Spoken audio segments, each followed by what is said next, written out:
Welcome to the Slop Farm. Enjoy the video. You begin by verifying Xbox Live status and that you're signed into the correct profile. This rules out service outages.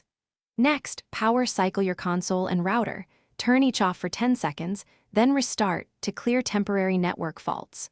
Once done, switch to a wired Ethernet cable if possible because it eliminates Wi-Fi interference and shows whether the problem is local. If sign-in still fails, move to testing the connection and reviewing NAT type as the next step. You now run the built-in network test to get NAT type and packet loss details, strict NAT or loss points to router or ISP issues. Clear the alternate MAC address in network settings and restart the console to remove cached network data because that often fixes stubborn sign-in problems. If issues persist, change DNS to 8, 8, 8, 8 and 8. 8. 4 for faster name resolution, and inspect router co-s and firewall rules. Make sure UDP you finish by removing then re-adding your Xbox profile to clear credential corruption.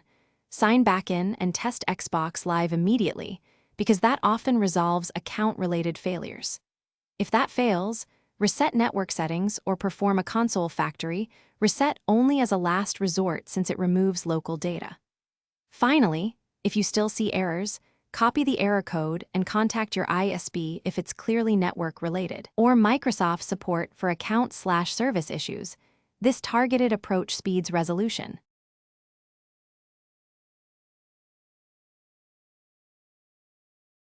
Thanks for watching.